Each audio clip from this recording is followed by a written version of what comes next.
Hello students, today's lecture is on skip distance. हमारी antenna and microwave engineering के course lectures में आपका आज का टॉपिक है स्किप डिस्टेंस। आज का हमारा लेक्चर है लेक्चर 13। प्रीवियस लेक्चर्स के लिए आप प्रीवियस वीडियोस देख सकते हैं। Please subscribe my channel for further updates. आइए शुरू करते हैं स्किप डिस्टेंस। स्किप डिस्टेंस हमारा बेसिक एक टर्म है जो कि हमें स्काई वेव कम्युनिकेशन में यूज़ होता है। स्काई वेव कम्युनिकेशन में आपका एक ट्रांसमीटर होता है जहाँ से आपका सिग्नल ट्रांसमिट होकर आपके रिसीवर तक पहुँचता है। ये जो ट्रांसमिशन है बाय यूजिंग आयनोस्फीयर का यूज़ करके होती है।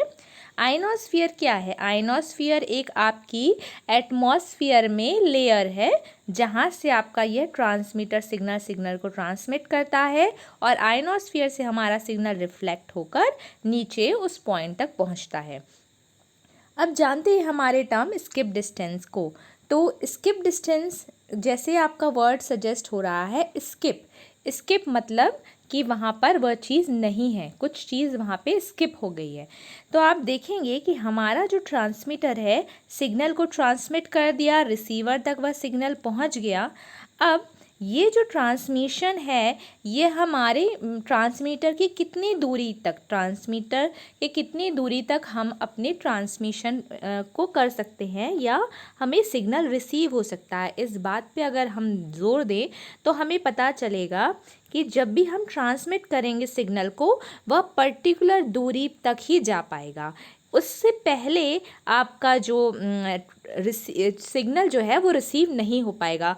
तो इस जो डिस्टेंस है जहाँ पे आपका ट्रांसमीटर के नज़दीक जो डिस्टेंस है जहाँ पे आपका सिग्नल रिसीव नहीं होगा वो स्किप डिस्टेंस कहलाता है। अब देखते हैं the minimum distance from the transmitter to a point मतलब receiver where sky wave of a given frequency is first received. तो जो नियरर डिस्टेंस है, जो सबसे मिनिमम डिस्टेंस है जहाँ पे हमारा सिग्नल पहला रिसीव होता है, वहाँ से लेकर ट्रांसमीटर तक की जो दूरी है वो हमारी स्किप डिस्टेंस कहलाई जाती है। The minimum distance for which skywave propagation just takes place and no skywave propagation is possible for point nearer than this distance. आप देखें कि ये जो नियरर डिस्टेंस बी पॉइंट तक जो डिस्टेंस है वहाँ तक आपका सबसे पास नज़दीक रिसीवर पर सिग्नल पहुँच गया है। बट अगर हम उससे नियरर पॉइंट के पास जाएं यानी उससे पहले ट्रांसमीटर की ओर जाएं तो यहाँ पर कोई भी सिग्नल रिसीव नहीं होगा। तो ये जो दूरी है वह आपकी स्किप डिस्टेंस कहलाई जाती है। अब यहाँ पे हिंदी में देखते हैं स्किप डिस्टेंस वह मिनिमम डिस्टेंस है जो ट्रांसमीटर से उस बिंदु तक होती है जिस पर पहली स्काई वेव आयनोस्फीयर से परावर्तित होकर अर्थ तक वापस आती है। वह डिस्टेंस जहाँ से ट्रांसमीटर और उस बिंदु मतलब बी पॉइंट के बीच जो पहली स्काई वेव आयनोस्फीयर से टकराकर या रिफ्लेक्ट होकर या परावर्तित होकर वापस आएगी, तो ये जो बी पॉइंट है जो सबसे नियरर है वहाँ से ट्रांसमीटर की दूरी हमारी स्किप डिस्टेंस कहलाएगी। अब देखते हैं स्किप डिस्टेंस आपके यहाँ पर एक और टर्म होता है स्किप जोन।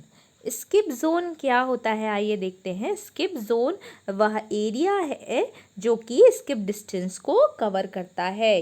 देखते हैं कि जहाँ पर हमारी कोई भी वेव यानी सरफेस में जो भी निग्लिजिबल होगा and distance at which the first wave return to earth from the ionospheric layer, जो जहाँ पे आपकी पहली वेव अर्थ पे आएगी ट्रांसमीटर से आयनोस्फीयर से होते हुए, और यहाँ पर इस zone is not covered by any wave, और ये जो जोन है यहाँ पे कोई वेव नहीं आएगी इसलिए कोई भी वेव से कवर्ड नहीं हो पाएगा। तो इस जोन को हम क्या कहेंगे? That is called skip zone. और ये जो डिस्टेंस है उसे हम क्या कहेंगे? उस डिस्टेंस को हम कहेंगे स्किप डिस्टेंस। तो इस डिस्टेंस में क्या होगा? यहाँ पे कोई भी वेव रिटर्न नहीं हो पाएगी। अब बात आती है कि हमारी जो वेव रिटर्न टू अर्थ है वो किन किन चीज़ों पे डिपेंड करती है। तो पहली चीज़ होती है इंसिडेंट एंगल, मतलब जो ट्रांसमीटर से अर्थ पर वापस आने वाली वेव की दूरी आयनोस्फीयर से आपतित कोण से प्रभावित होती है। तो ये जो दूरी है, ये जो डिस्टेंस है, वो किस पे डिपेंड करेगा? हमारी इंसिडेंस एंगल पे, मतलब आपतित कोण पे। यानी आप कितनी दूरी तक आपका जाएगा सिग्नल, ये किस पे डिपेंड करेगा? इंसिडेंट एंगल पे। तो अगर हम देखें कि as angle of incidence at the ionosphere decreases, अगर हम देखें कि I1 जो है वो उसका सिग्नल जो है वो C तक गया, तो I1 इज़ ग्रेटर, जो वो बड़ा एंगल है और उसका जो सिग्नल है वो C तक गया, यानी ज़्यादा डिस्टेंस कवर कर लिया। अगर हम ये देखें I1 से कम एंगल है I2, तो ये जो है B तक सिग्नल गया, ये डिस्टेंस कम कवर करेगा। तो जैसे एंगल जो है वो डिक्रीज होगा I1 से I2 पे, तो हमारा जो डिस्टेंस कवर्ड है वो भी C से B पर आ जाएगा, मतलब डिस्टेंस हमारा कम हो गया। तो एंगल ऑफ इंसिडेंट अगर डिक्रीज होता है तो डिस्टेंस फ्रॉम द ट्रांसमीटर जो कि रे आएगी वो भी पहले डिक्रीज ही होगा। अब बात करते हैं कि हम और कम करें। तो अगर हम I2 से I3 कर देते हैं, I3 मतलब कि हम एंगल ऑफ इंसिडेंट जो है वो फर्दर डिक्रीज कर देते हैं, तो the wave penetrates the layer and does not return to earth. तो जो हमारी वेव है वह अर्थ से बाहर चली जाएगी, आयनोस्फीयर को पेनिट्रेट करके अर्थ पे वापस नहीं आएगी। तो ये कब तक आएगी, इस टर्म को जानने के लिए यहाँ देखें कि जैसे हम एंगल ऑफ इंसिडेंट कम करते जा रहे हैं, डिस्टेंस जो है वो कम होता जा रहा है from the transmitter at which the ray return to the ground first decreases. तो जैसे ही जो है वो हमारा डिस्टेंस डिक्रीज हो गया, कब तक? This behaviour continues until minimum distance is called skip distance. तो हमने आई भी कम करते गए, हमारा डिस्टेंस भी कम होता गया। तो ये कब तक होगा? जब इस पर्टिकुलर आई पर हमारा स्किप डिस्टेंस आ जाएगा।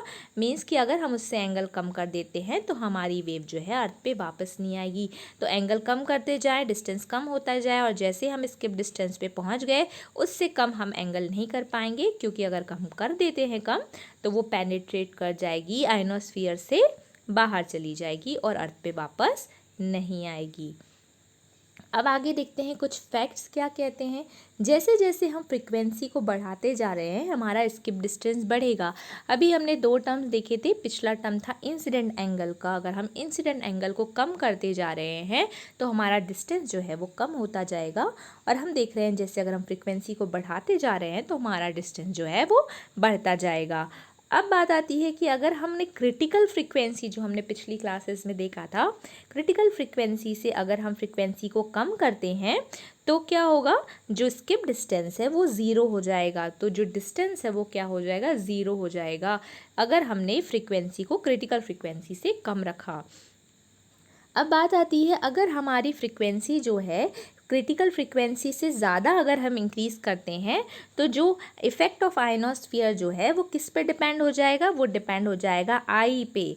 अगर हमारी फ्रीक्वेंसी क्रिटिकल फ्रीक्वेंसी से ज़्यादा है तो हम कितने दूरी तक जाएंगे या आयनोस्फीयर का क्या इफ़ेक्ट होगा, वो पूरा का पूरा जो है एंगल ऑफ इंसिडेंट पे डिपेंड हो जाएगा।